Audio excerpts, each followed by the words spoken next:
Hey guys, it's Heather here with Underwater Panther, and I have been sitting here all night, perplexed in how I want to deliver this video. And I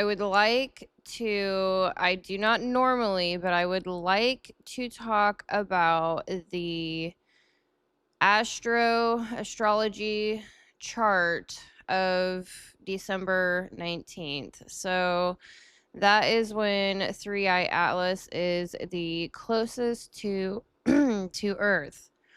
Excuse me, I already need some coffee. And so I would like to discuss all of the placements in the sky on December 19th, 2025, breaking the sky chart down. So, I have a lot of information. I am going to be toggling between multiple different things. Yes, I have been up all night and I want to get this information out and then I will finally sleep. So, thank you so much for being here. Be sure to like and subscribe. I have about 10 different series going on my channel right now. I don't normally break down the sky chart, but yes, I wanted to tackle this in my own way. I combine many different systems together: astrology, psychology, Native American, indigenous teachings, and Hermeticism. So I layer on the four sides of the mind. I layer on many, many different aspects, more than I care to even try to explain, all in 5 minutes. So, anyways, it snowed, and that was a huge. Sounded like they're out there clearing the roads. So, hopefully, I don't lose my voice.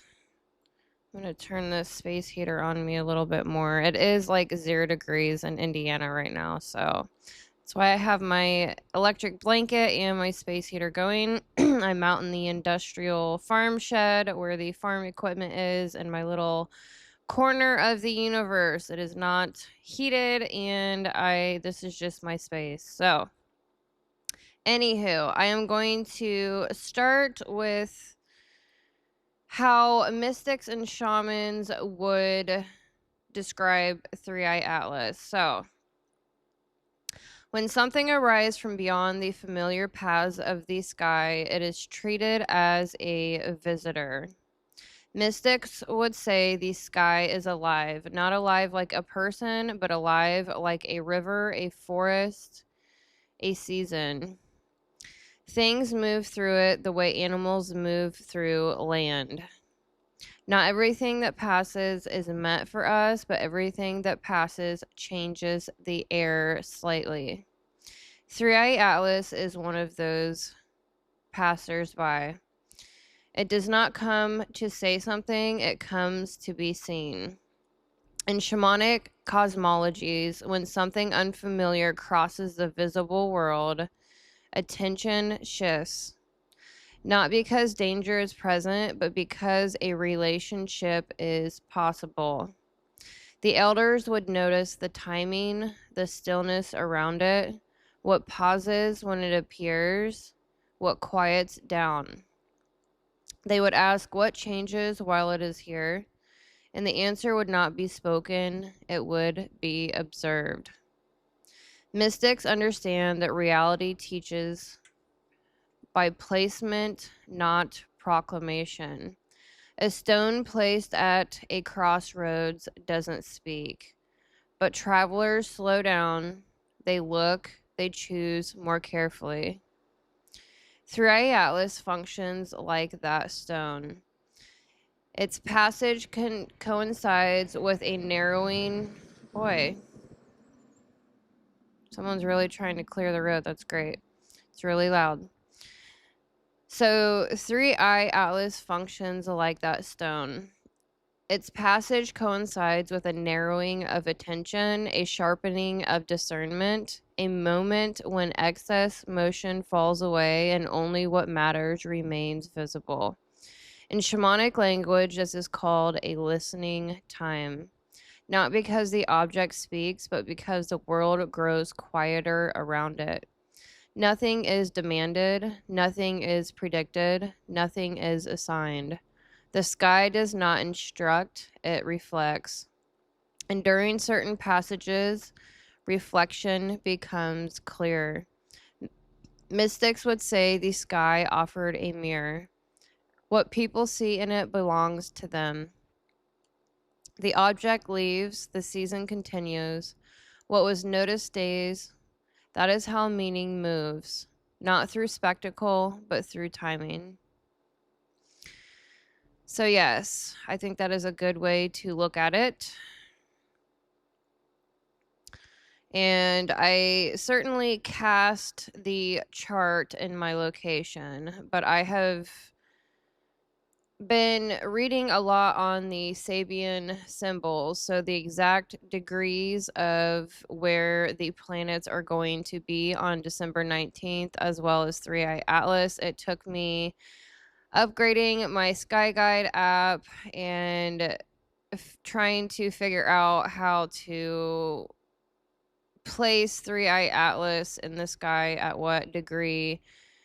There is a whole process behind that. So I finally figured out that process, and I do have the Sabian symbols or the degrees and where 3iAtlas is going to be on the 19th through the 21st. So I just wanted to go through the explanations of the planets in their sign and the degree and break that all down.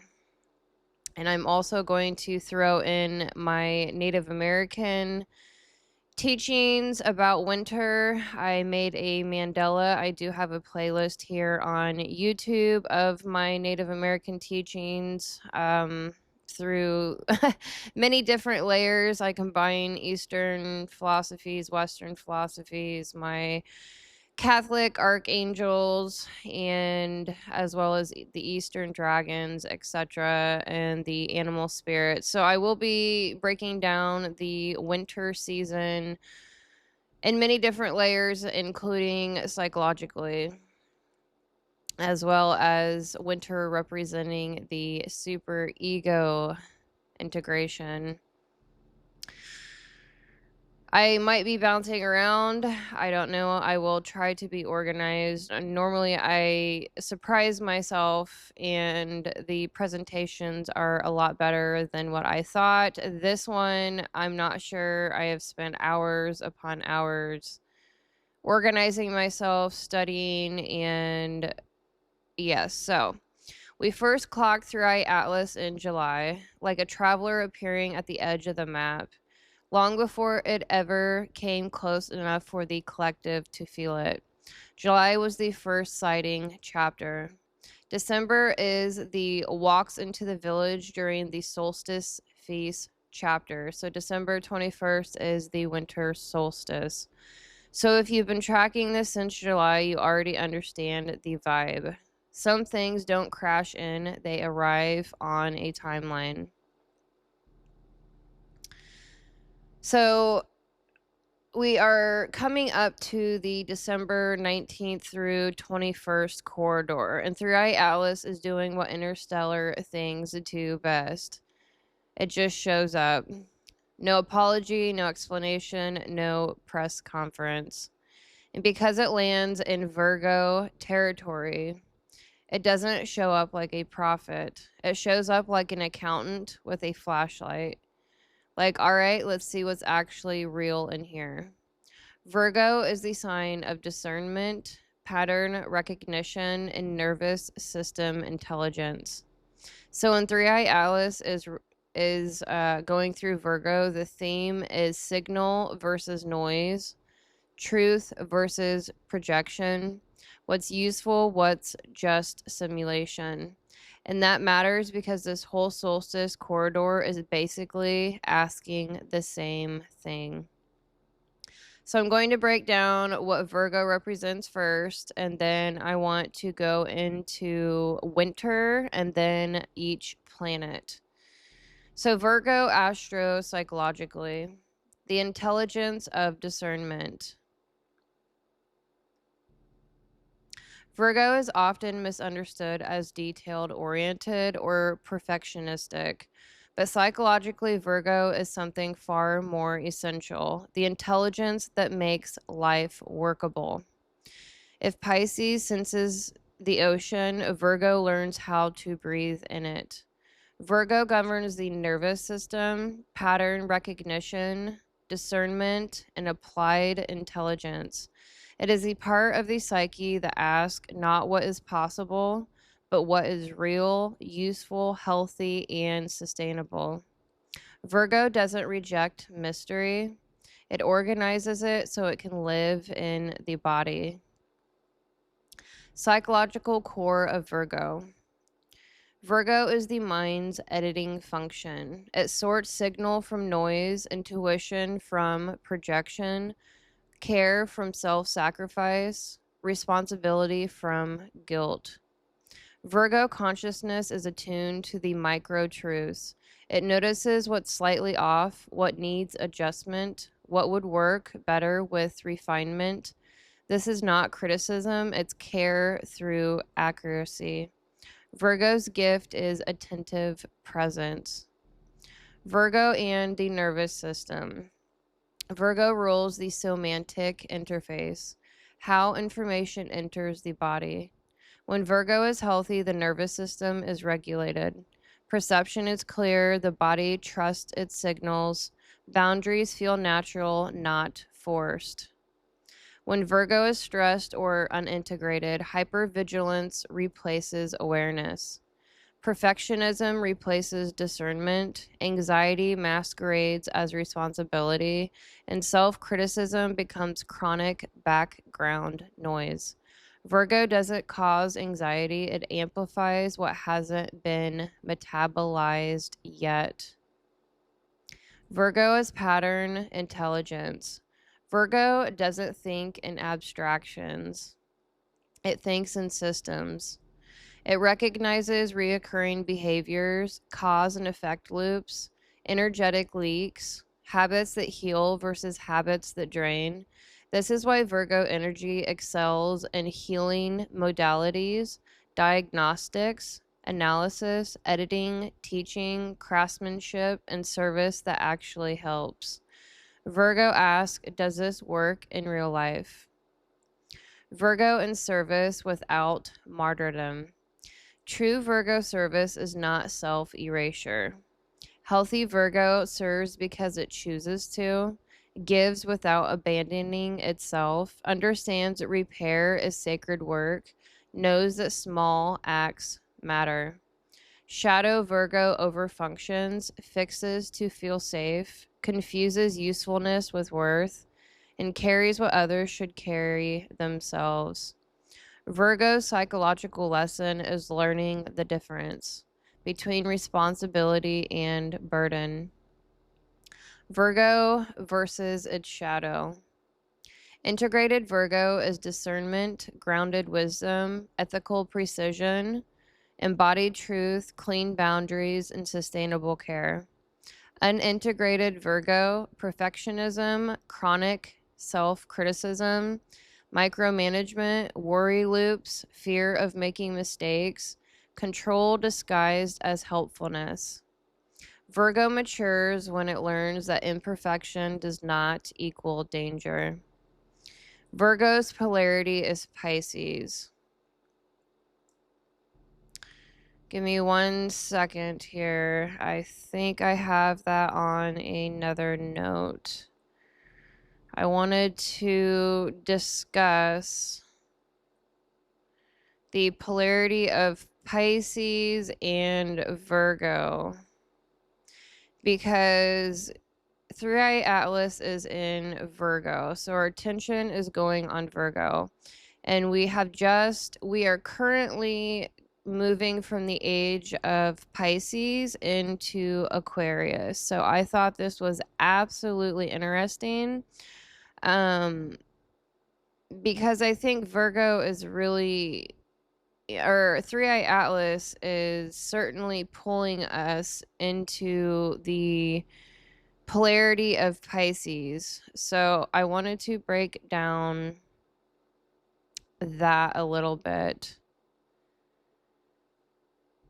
Okay, so yes, there it is. Okay, so Virgo's polarity is Pisces. Virgo's opposite sign, Pisces, holds the big picture. Pisces dreams, and Virgo makes the dream livable. Psychologically, Virgo learns not to suffocate mystery, while Pisces learns not to drown in it. Together, they form the archetype of the healer oracle, someone who can sense the unseen and translate it into usable form. Virgo's highest function. At its highest octave, Virgo is devotional intelligence. It is the mind that says, let me tend this, let me make this healthier, let me bring order without violence, and let me honor life through care. Virgo is love expressed through attentiveness, not loud, not dramatic, just precise, present, and deeply human. All right, so I'm going to go into explaining the age of Pisces into Aquarius a little bit. So we are in the transition zone. The ages don't start on a date, they overlap, bleed, and argue with each other. Think dawn, not midnight. How the age actually works. So astrological ages are based in the precession of the equinoxes. Each age lasts for 2,160 years or so. The shift happens slowly like tectonic plates. For hundreds of years, both ages operate at once. So the real question isn't, are we in Aquarius yet? It's what age is running the system and which is losing coherence. So the age of Pisces looked like Pisces is ruled by Neptune and Jupiter. So that's faith, sacrifice, salvation, hierarchy of holiness, saviors, martyrs, and saints, truth mediated by priests, gurus, and institutions. Core Pisces themes is belief over verification, suffering as virtue, obedience as morality, transcendence over embodiment, spiritual authority outside the self. This age gave us Christianity and world religions, mystical devotion, compassion and mercy, art, myth, poetry, and faith. But its shadow was mass disillusionment, spiritual bypassing, victim savior dynamics, and institutions that demanded belief while hiding truth. That's the part that's collapsing now. What the age of Aquarius brings online. Aquarius is ruled by Uranus and Saturn.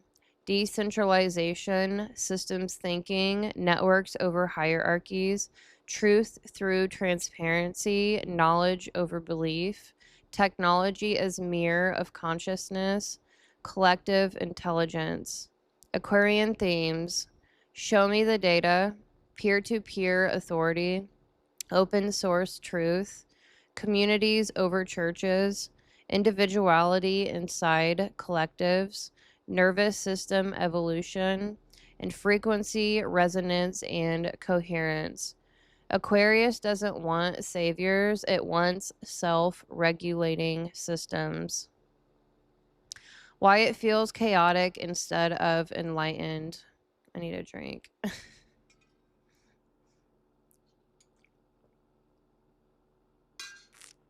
Hopefully I don't run out of coffee. I've been working at this for hours, so yes, I look exhausted.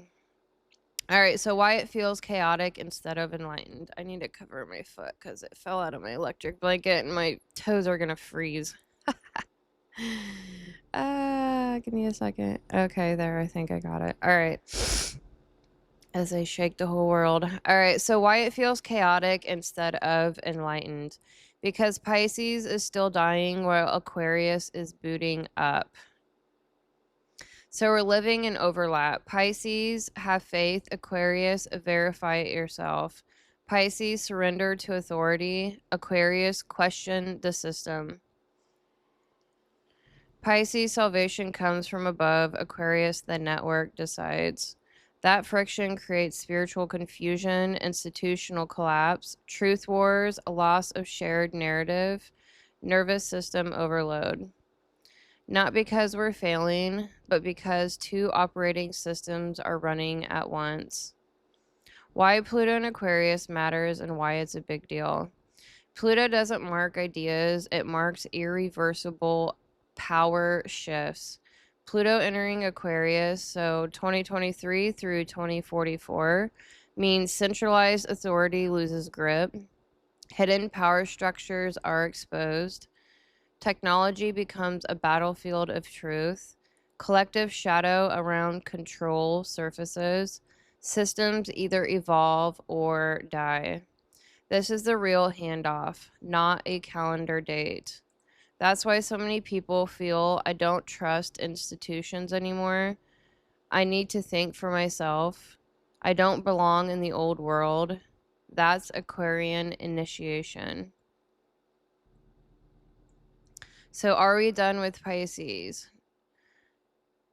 What changes is how it's expressed. Compassion becomes boundaries, faith becomes discernment, mysticism becomes embodied, spirituality moves out of institutions and into lived practice. Pisces wisdom survives, Pisces illusions do not. So the simplest way to say it is we didn't exit Pisces, we outgrew its authority. Aquarius isn't replacing spirituality, it's changing who holds the microphone. And right now, we're in the messy, sacred, uncomfortable middle. Old myths collapsing, new systems untested, people learning to stand without saviors. That's exactly what an age transition feels like. I hope you can hear me okay.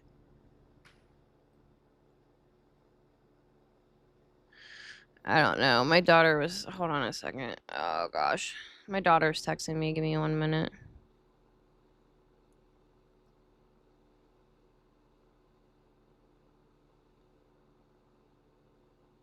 It's -3 degrees right now. She's worried. That's wonderful. Yes, Grandpa just left and Andy's out here with me, and I am filming a video with my electric blanket and space heater on.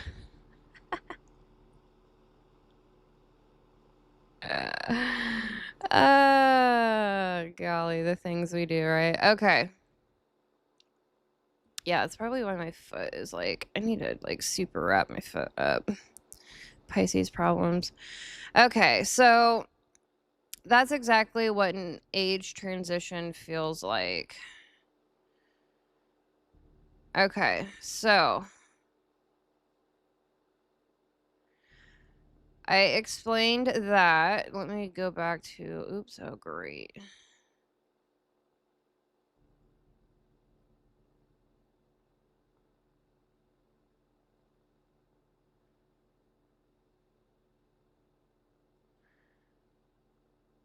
Okay, give me 1 second.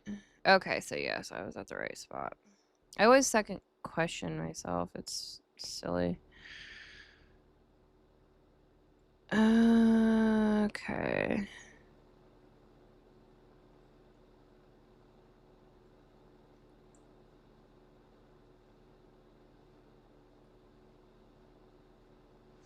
All right, I found my spot. All right, so 3iAtlas and Virgo as Pisces, Aquarius reminder. Virgo is a counterweight to Pisces. Pisces dissolves, Virgo organizes. Pisces believes, Virgo verifies. Pisces swims in meaning, and Virgo asks, how does this actually work? So when something unfamiliar passes through Virgo territory, at a moment when Pisces structures are dissolving, So we have Saturn and Neptune in late Pisces currently. Aquarius is activating future systems with Pluto and Aquarius.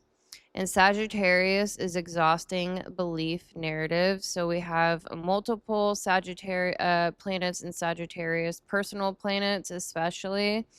And I will break all that down. So the psyche naturally reads it as correction, not a message. Not look up in fear, but come back to discernment.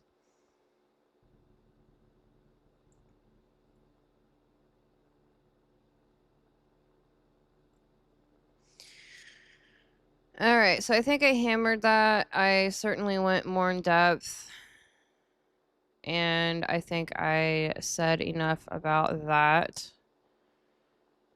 I always have too much information rather than not enough.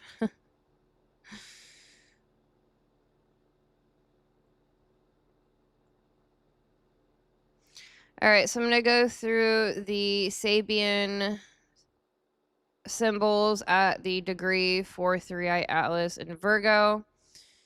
And then I will start getting into the sun, moon, Mars, Mercury, all of that. What am I at? 30 minutes. I might break this down into separate videos. Okay, so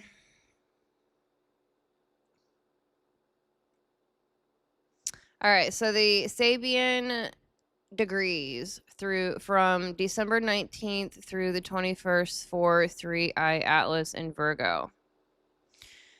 All right, so December 19th, we have 9 degrees of Virgo to a Virgo, 10 degrees for 3iAtlas.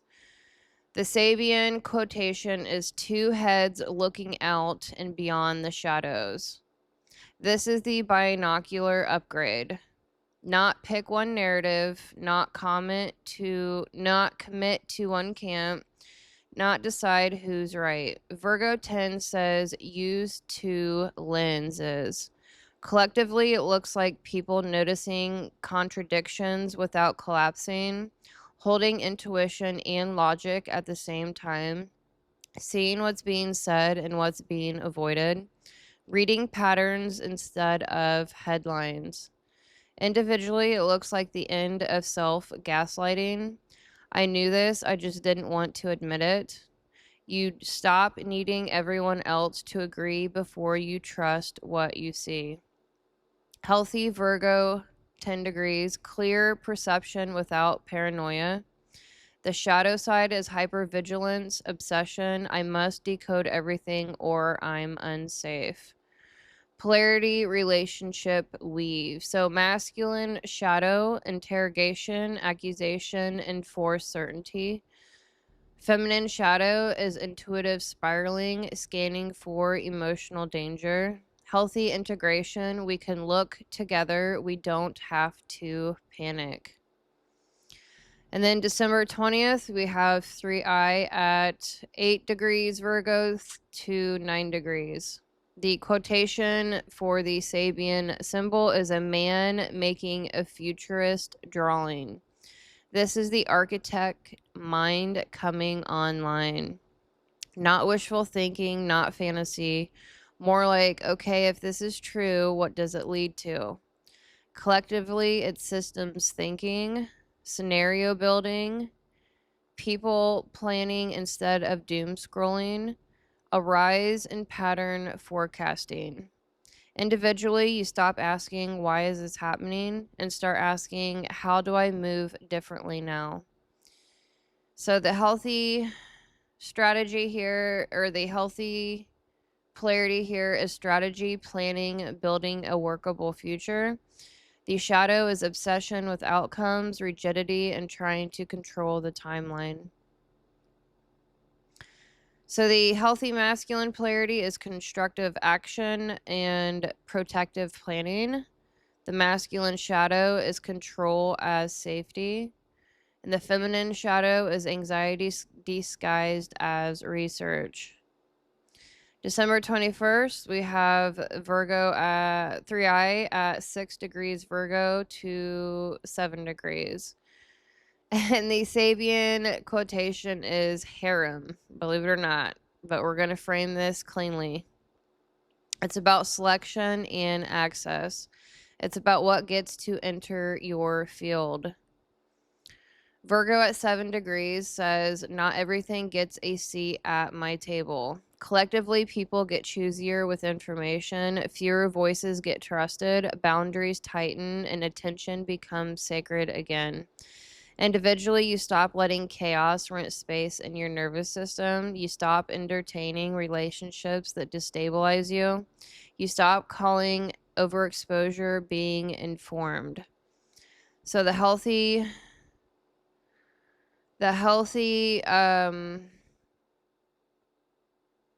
aspect of this, sorry, I just got a notification again. Boundaries, discernment, and regulated selectivity. And then the shadow side is shutting down, purity spirals, contempt, and everyone is stupid except for me. The masculine healthy polarity here is protection and standards without domination. The feminine healthy is receptivity with boundaries. Shadow dynamic is anxious attachment, clinging to noise, versus avoidant attachment, shutting everyone out. So the middle path is I choose what enters. All right, so now I'm going to get into the Sagittarius trio.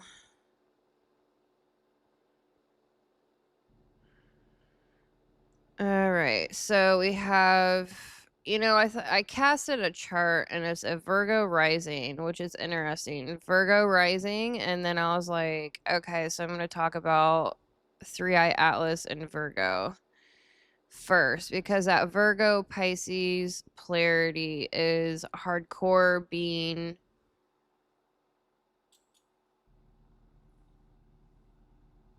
I don't know what my cat is doing. Andy.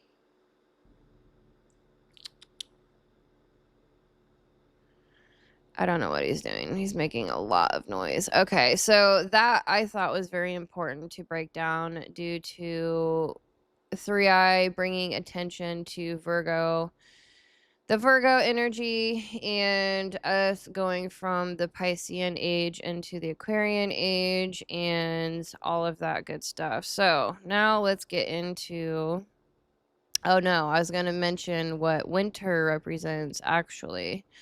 Yes, so this will be long. I'm going to take a break. So to me personally, that I think is what 3iAtlas is really bringing attention to.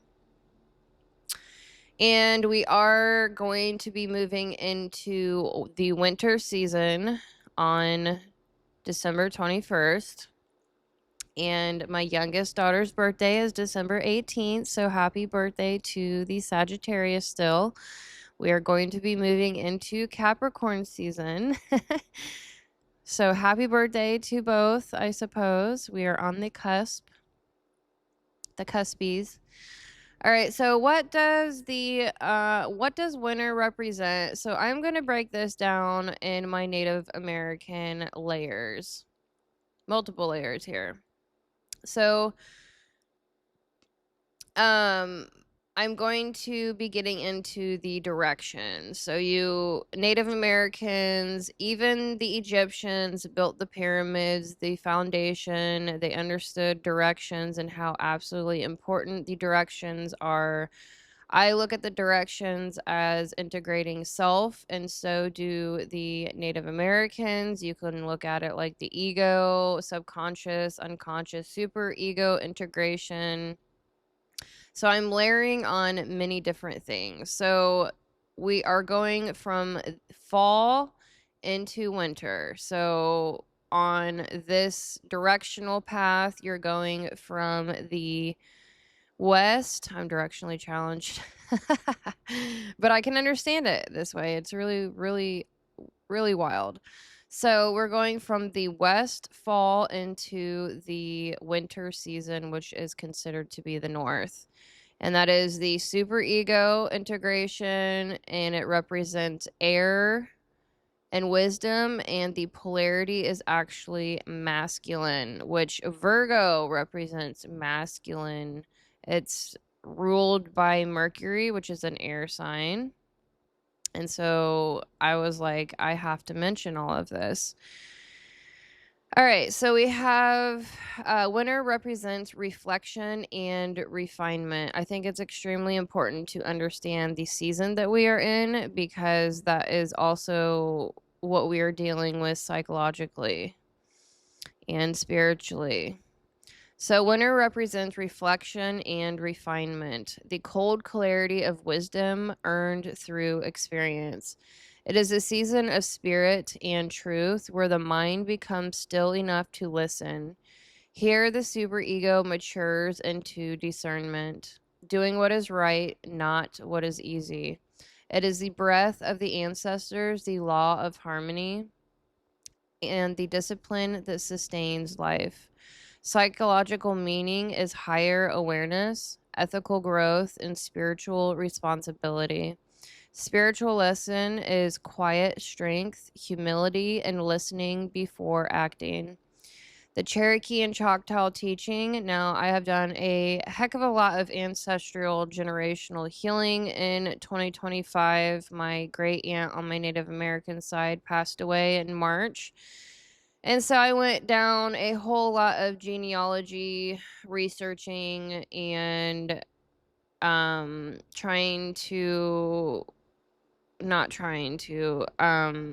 getting my Native American heritage card. So it was a very, very spiritual journey for me. So I am taking that to absolute heart. I obviously always have. I feel it in my blood, my spirituality. I am a farm kid. I am extremely connected to the earth, and yeah, just my personality, it shows up everywhere. So yeah, I am going to be incorporating this into my teachings, obviously. So, Cherokee and Choctaw teaching. The North is the direction of the elders, where wisdom is passed through silence and endurance. Winter teaches that truth is born in stillness, that cold air clears the mind, and the spirit remembers. So, the polarity is masculine clarity softened by feminine grace. Air is the breath of understanding, the intellect purified into insight. It brings detachment without coldness, judgment transformed into discernment. Here, the voice of conscience becomes the whisper of spirit. When air is harsh, it divides. When balanced, it connects, weaving logic, intuition, and ethics into wisdom. I breathe truth and exhale peace. My words are carried by the wind of compassion. Psychological aspect, we have the superego, which represents morality, ethical awareness, and spiritual law. Spiritual lesson, speak truth with love. Let thought become prayer. Integrating the superego. So this encompasses what we are trying to accomplish during or throughout the entire winter season. And so this layer is important to understand because it helps you orient yourself. So the superego is the air that shapes the voice of conscience, the breath that rises between instinct and spirit. It is the part of the mind that asks not what feels good, but what is right. When unhealed, it becomes the inner judge. When balanced, it becomes the higher guide, turning morality into wisdom and discipline into grace. The superego is the bridge between human personality and divine intention. So this is on a collective and individual level, FYI. We are all going through this initiation, I suppose.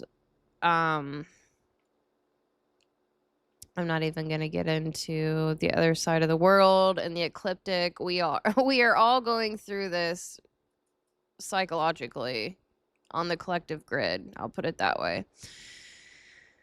Okay, so the superego is the breath that carries awareness from self to soul. It teaches that freedom is not the absence of rules, but harmony with natural law. So the superego is the sky of the psyche, the mind that seeks meaning, the moral compass shaped by family, culture, and spirit. It is a voice that whispers what is right, yet often mistakes fear for virtue. When unhealed, it becomes the critic, the mask we wear to be accepted, the perfection that hides pain. And this is wild because like in the chart that I cast, it is a Virgo rising, and we are talking about the superego, which I consider our rising sign to be our superego. Our sun sign is our ego, moon sign subconscious, and then I sprinkle in Mars, different octaves of different planets. I'm not going to get all into that right now, but yes, I see the rising sign as our superego. And it is quite funny that the whole chart was casted as a Virgo rising. So, anywho, when unhealed, it becomes the critic, the mask we wear to be accepted, the perfection that hides pain.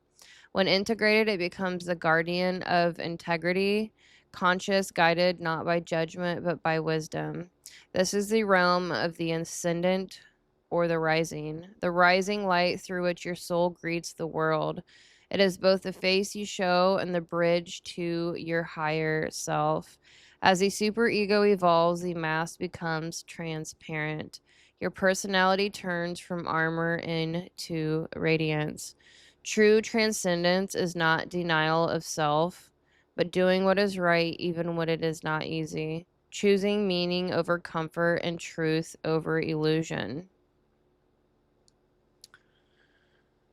I'm not too sure. So, yeah, I'm going to go into the collective superego.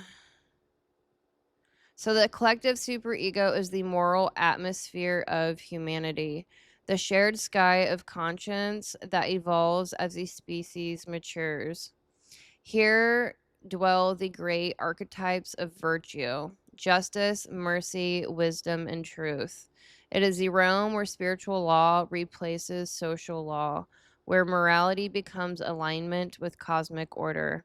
To align with the collective superego is to hear the same divine breath that guided the prophets, philosophers, and visionaries, the inner knowing that compassion sustains creation. When enough hearts awaken to this breath, the air itself becomes cleaner, a collective purification of thought and spirit. All right, so I think that is enough because I could literally go on and on and on. I think you get the general gist of what the winter season represents. I don't think I'm going to get into.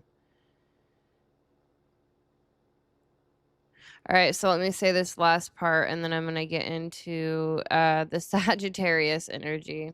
So, integration of the superego. When the superego governs ethics, higher order, and spiritual memory. So, we all think that, I'm not going to get into that here. I've gotten into that. But, we say that the superego is trying to tear down the ego. We have demonized the ego as completely terrible. You should totally dissolve and annihilate your ego. And I am just so far beyond that ridiculousness. Our ego is not our enemy. It is what we have in order to understand the world that we live in. And so the ego is not the enemy. The superego is not the enemy. You have to integrate these aspects of yourself. And there's always going to be light and shadow. There's always going to be polarity. There's always going to be healthy and shadow sides of each and everything. So, the super ego governs ethics at the higher octave, higher order, and spiritual memory. When unhealed, it becomes judgmental or rigid. When balanced, it becomes discernment guided by grace. All right, so I think that's enough on that. I feel pretty good about that. Got that out of the way. All right, so now I'm going to get into the collective chart reading. All right, so if if this were a person, this would be the moment they realize their old life cannot go with them into the next one. So we are becoming aware that the old way of walking forward doesn't fit anymore. Aware that body already knows what the mind is still negotiating. Aware that something quieter, truer, and more grounded is being asked now. This isn't a loud sky, it's a loaded one. Everything is compressed, meaning is condensed, and truth is distilled. And like all real winter thresholds, it doesn't announce itself with fireworks. It announces itself with clarity. It feels like someone standing at a doorway in winter. One hand still on the old story, the other reaching towards a future they can't fully see yet. And 3iAtlas, arriving at closest approach on December 19th, acts like the external mirror. That event, the psyche projects onto, while something much deeper reorganizes underneath. Think of this moment like an ensemble cast rather than solo performances. No planet is acting alone. Each one hands something to the next. Fire gathers the story, earth tests it, water dissolves what can't survive, and air carries forward what remains. This is choreography. All right, so the fire at the edge of darkness. So we have the sun, moon, and Venus in late Sagittarius. So, of course, we have to explain Sagittarius.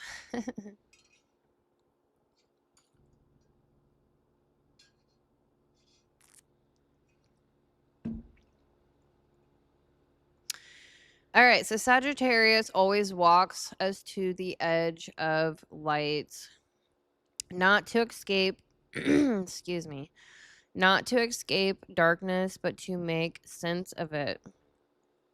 Late Sagittarius isn't playful curiosity anymore.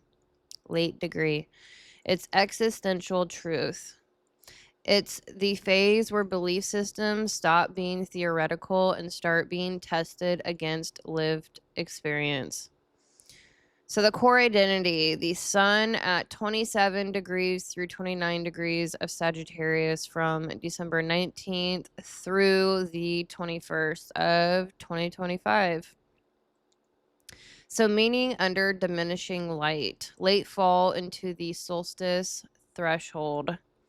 Psychological function, orientation through meaning, nervous system state, searching, anticipatory, and activated. Core question, what does this mean? Sagittarius governs the last external horizon. As daylight rapidly declines, the psyche loses visual certainty. When the world becomes less legible, the human mind compensates by seeking meaning. This is why Sagittarius energy surges just before winter. Sagittarius is not prophecy, it is orientation when visibility fails. So as daylight rapidly decreases, so that is late November through December in the northern hemisphere, the nervous system feels orientation loss.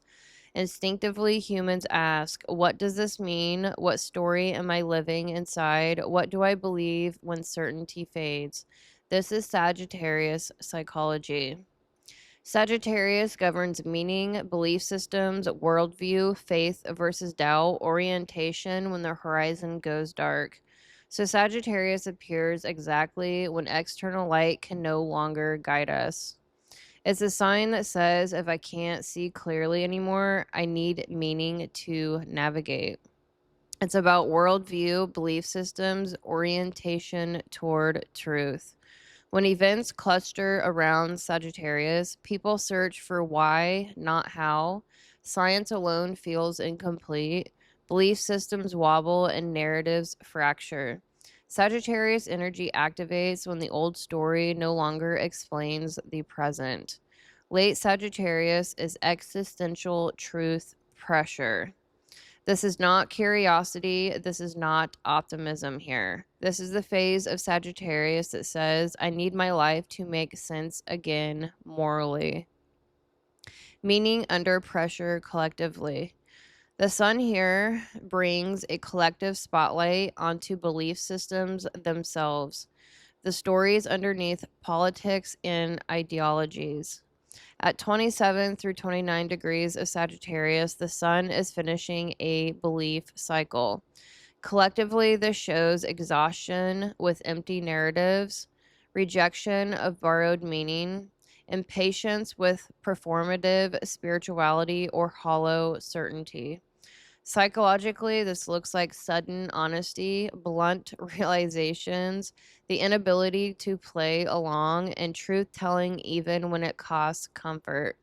People aren't trying to be dramatic, they're trying to be congruent. This is a psyche saying, I cannot carry a story that no longer fits my lived experience. This is where the culture starts asking, what do we believe? Why do we believe it? And does this story still work? Late Sagittarius sun exposes hollow authority, inherited narratives, moral frameworks that sound good but do not live well. This is why truth tellers stand out now, not because they're louder, but because they are clearer.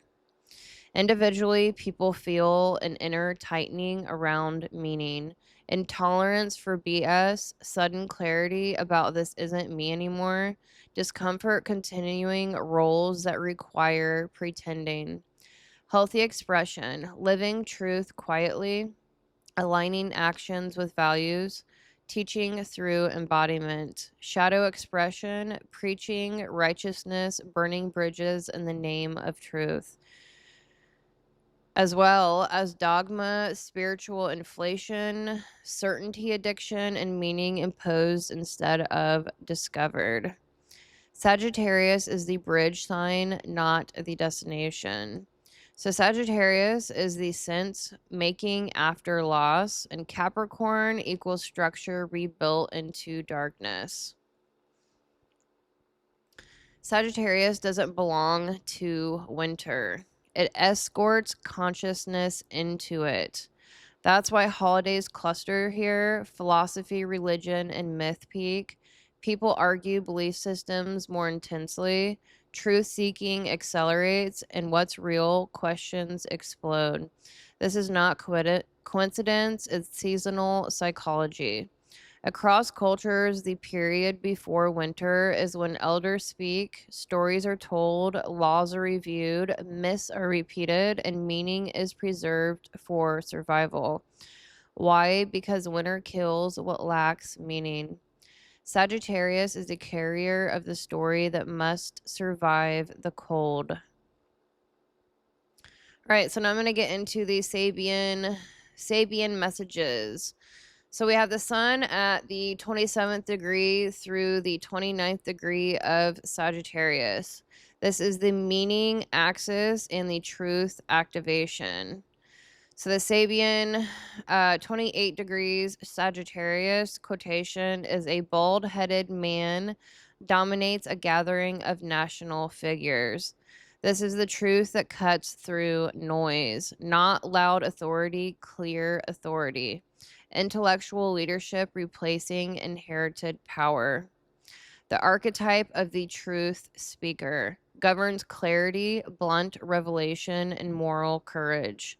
The collective effect, people suddenly feel, I can't unsee this. I need to say the thing, and discomfort with fake authority.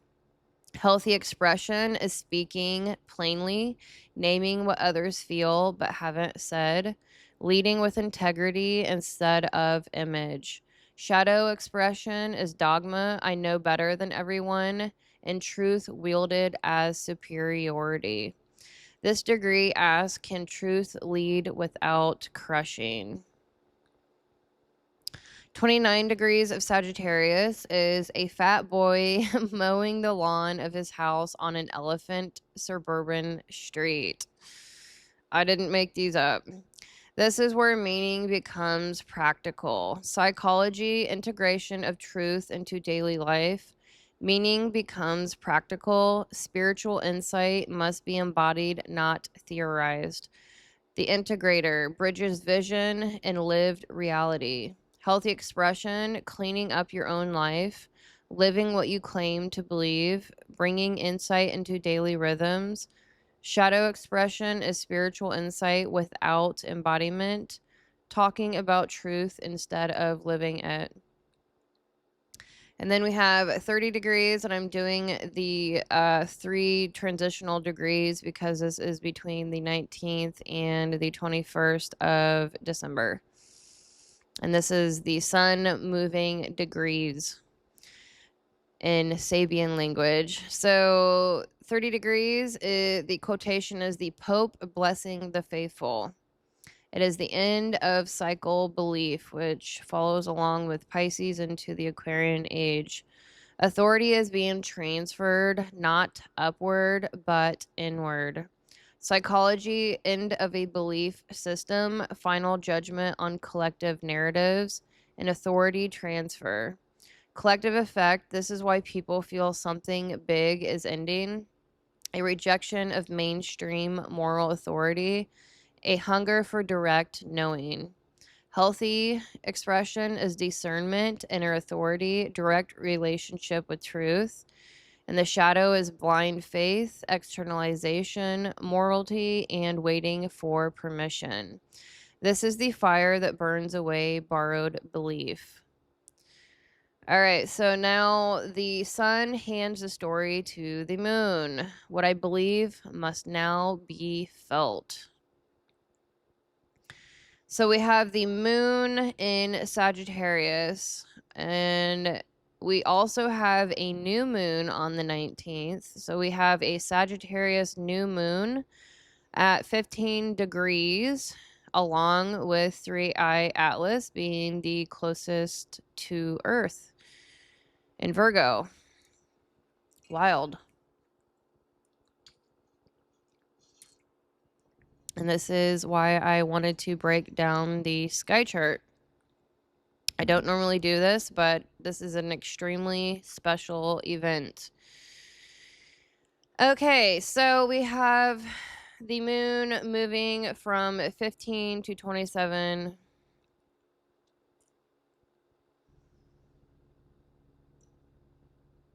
I feel like I just caught something. 1 second. Let me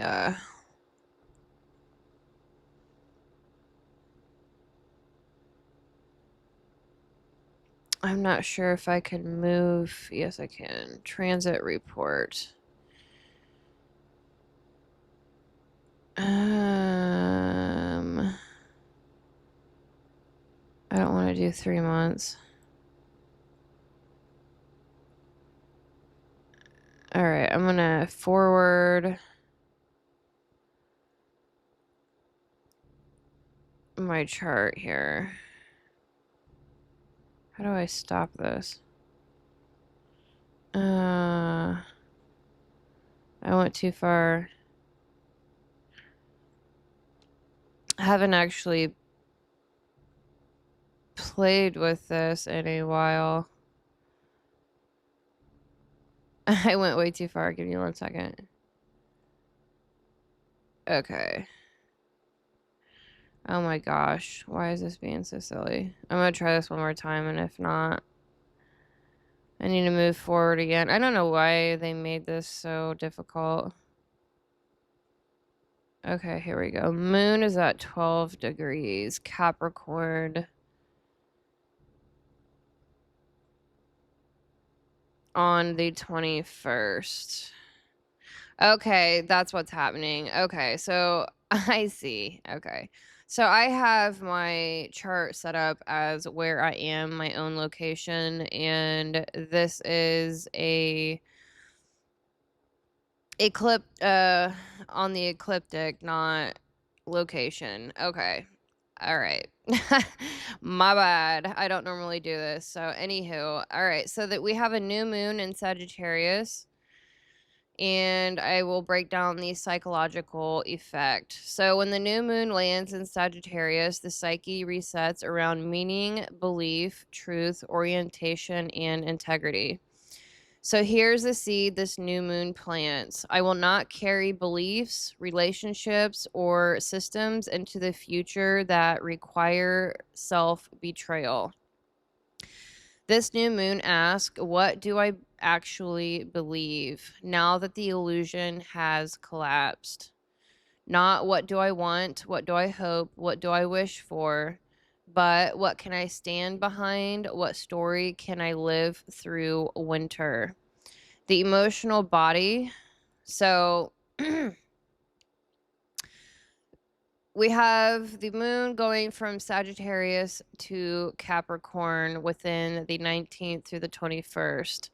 So I feel it. The quotation is, I feel it now. Now I must do something with it.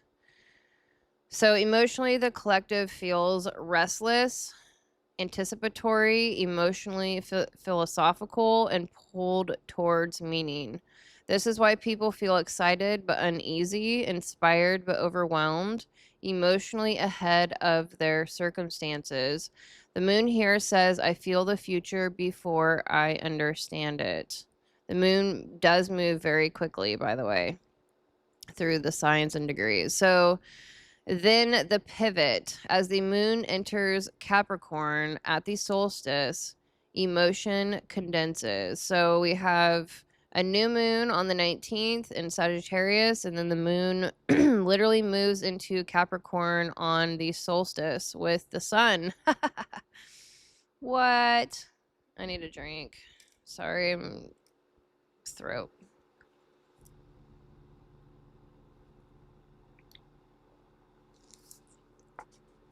It's so cold out here, and my drink is literally freezing.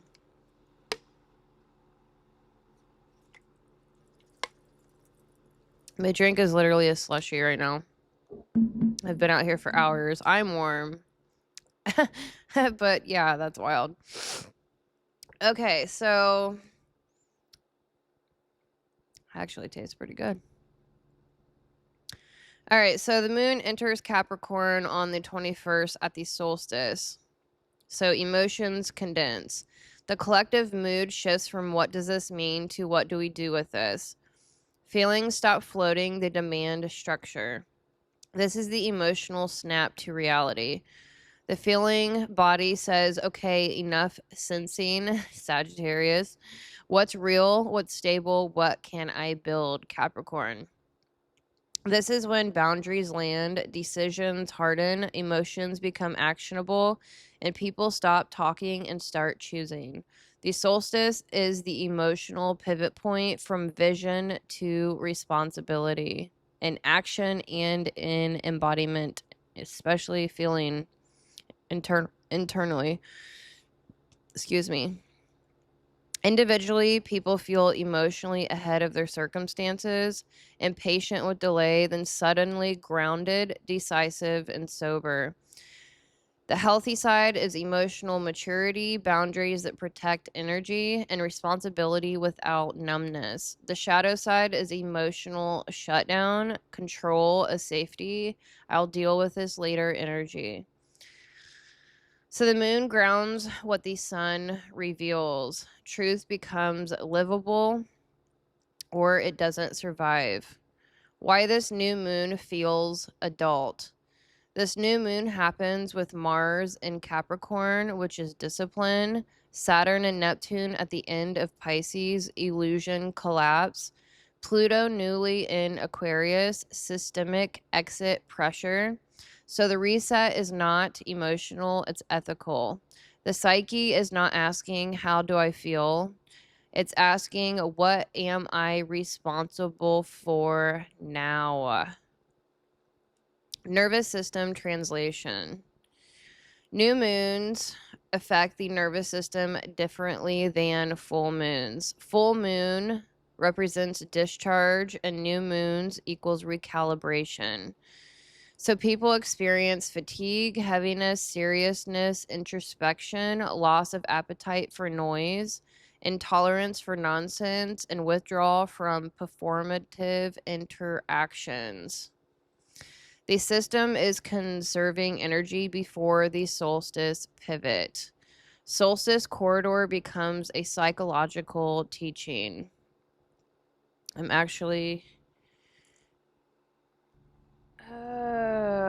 don't know where my gloves went. I've got to keep my blanket over my hand at all times. Holy crud muffins.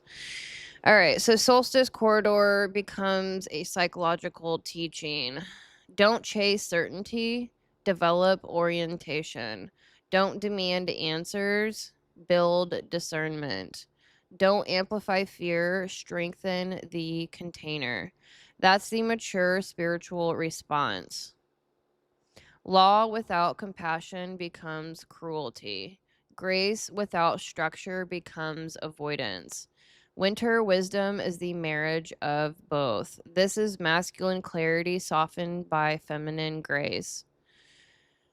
So that we hopefully have patience, endurance, discernment, ancestral memory, spiritual law that does not need enforcement.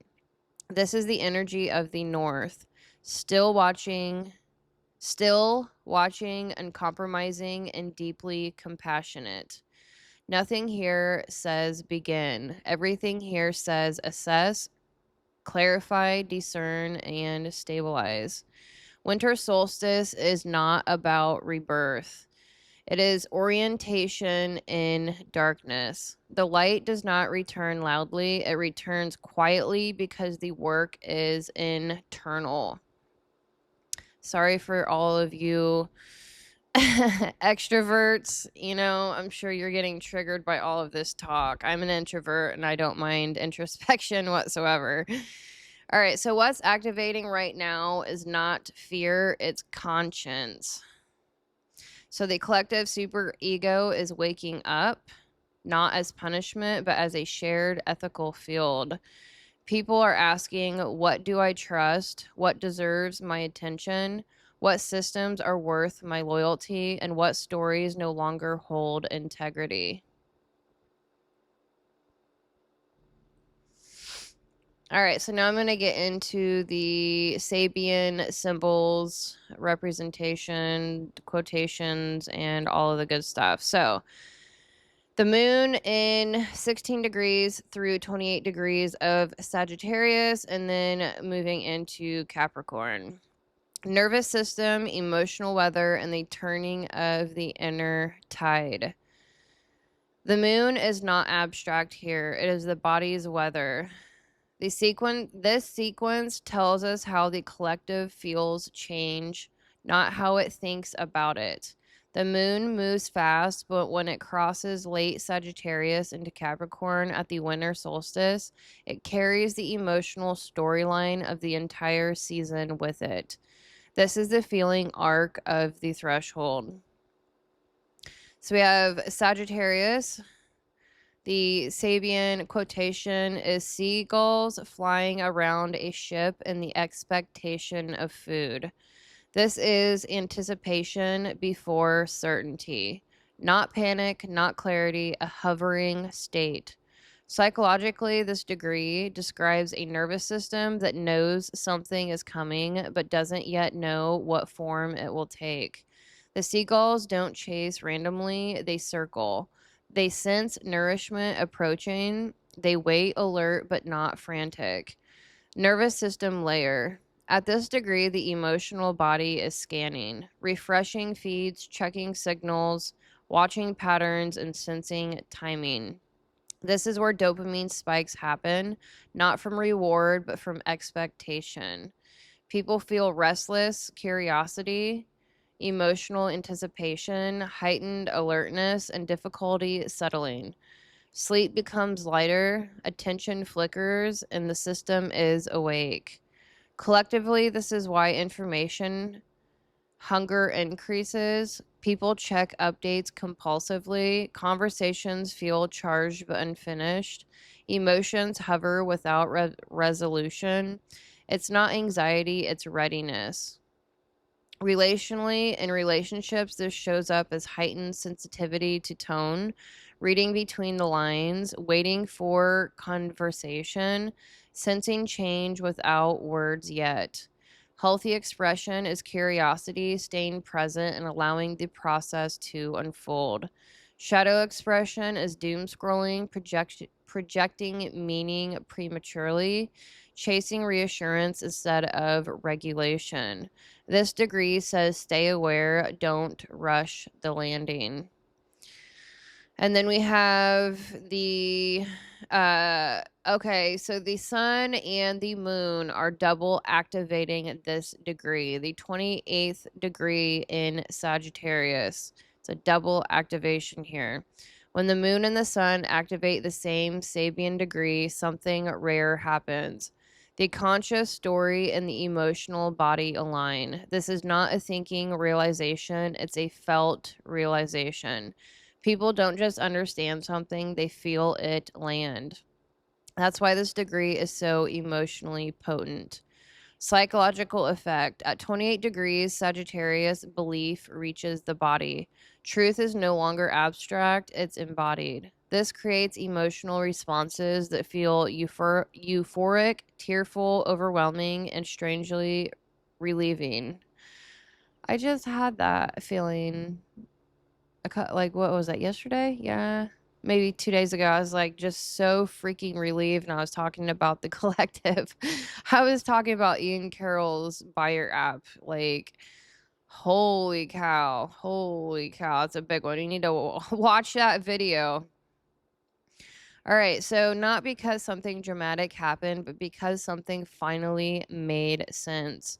Collectively, this is where people cry without knowing why. I was so emotional in that video. I don't normally cry or get emotional. That's like really uncomfortable for me. So yeah. I normally feel the moon. What is today? Golly. I feel like I'm ahead of schedule here. Yeah, I am. Certainly. I normally feel it within 3 or 4 days, so I'm a wee little early. So collectively, this is where people cry without knowing why. Laughter breaks tension. Emotional release happens without story. Clarity arrives through feeling. This is meaning moving through the mind into the nervous system. Relationally, this degree often brings confessions, emotional honesty, I can't hold this in anymore moments, truth spoken gently, not explosively. Healthy expression, we have vulnerability, shared emotional truth, letting feelings move through. Shadow expression, we have emotional flooding, oversharing, excuse me, trying to resolve everything at once. This is the moon saying, I feel what I know now. And that is on the 20th. So post 3iAtlas, that is an amazing sun and moon alignment energy going on there. That's beautiful. Yeah, that's really beautiful. All right, so then the moon goes into Capricorn December 21st on the winter solstice. The Sabian quotation is an albatross feeding from the hand of a sailor. This is the landing. After anticipation, after emotional activation, after truth floods the system, the moon enters Capricorn and steadies everything. The albatross is not wild here. It trusts the sailor. It feeds calmly. There is a relationship, not a threat. This degree is about earned trust. Psychologically, emotion matures, not by shutting down, but by stabilizing. This degree represents emotional sobriety, grounded trust, safety through presence, and authority that doesn't dominate. This is where the nervous system says, I can stand, I know where I am. Collectively, we have post solstice emotions, settle, integration, and becoming actionable. People feel calmer, clearer, steadier, and less reactive. Not numb, but contained. Relationally, this degree supports mature commitment, boundaries that protect connection, leadership without control, trust rebuilt after instability. Healthy expression is reliability, emotional responsibility, and grounded care. Shadow expression, we have emotional distance, over control, and I'll handle this alone rigidity. This degree teaches safety is not excitement, safety is presence. So the arc together with the moon is teaching. This lunar journey tells a complete emotional story. Sagittarius, I sense something coming. Late Sagittarius, I feel what's true. And then Capricorn, I can carry this. This is not emotional chaos, it's emotional initiation. The moon escorts the collective from anticipation through realization and into embodiment. And because this happens at the solstice, it sets the emotional tone for the entire Capricorn and winter season ahead. Winter begins not with fear, but with grounded trust. And that's the moon doing exactly what it does best, teaching the body how to live with truth. All right, so then we also have Mars and the sun. Let's see, let me think. Yeah, okay. So we have Mars in Capricorn.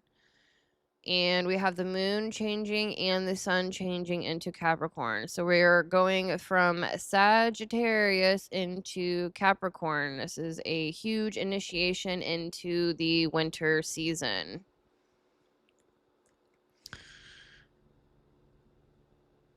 All right. Embodiment in the dark. So the winter solstice, the deep winter. Psychological function, reality testing, and containment. Nervous system state, grounding, contraction, and sobriety. Core question, what actually holds? Capricorn begins at the winter solstice, the darkest point of the year. This is not symbolic darkness, it's psychological. Light is minimal, energy turns inward, and the body demands structure. Capricorn consciousness asks, what survives without belief? What still works when fantasy dies? What can I carry through the winter? This is where systems are stress tested, institutions are questioned, discipline replaces inspiration, embodiment replaces theory. Capricorn doesn't care what you believe, it cares what you can build, sustain, and endure.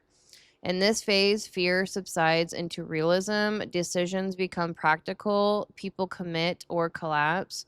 Excess meaning is stripped away. Capricorn is the truth that remains when the story is gone. The shadow of Capricorn is rigidity, control, despair, and survival without soul. Ah, my nose itches. Okay. And then we have Mars in early Capricorn at the 2nd degree, I believe. All right, so Mars changes signs every 6 to 7 weeks. The psychological theme is how will and anger are expressed. What it affects is action, conflict, drive, and boundaries. Will and action early in Capricorn. So enough thinking, let's build. Mars in Capricorn is disciplined, sober, and grounded. This placement says energy consolidates, people stop spiraling, action becomes strategic. Psychologically, this is delayed but decisive action, cutting dead weight, committing to long-term paths. Mars here doesn't explode, it executes. This is why after the emotional and mentally intensity, people suddenly quit things, commit, and restructure their lives quietly.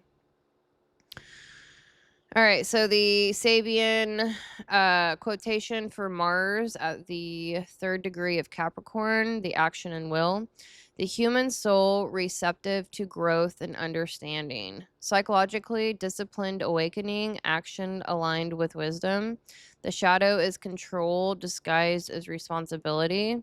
Collective effect, people suddenly make firm decisions, cut dead weight, and commit to long-term paths. All right, so now I'm going to move into Mercury, and I'm actually probably going to make this into another video. I need a quick break, and so thank you so much for staying with me through this video. I don't normally do these types of videos, but it is a super special time in our planetary history. And so I just wanted to break it down in my own special way. I hope you enjoyed it. I hope you learned a thing or two. Feel free to comment below your thoughts and feelings, your experiences, and I will see you in the next video.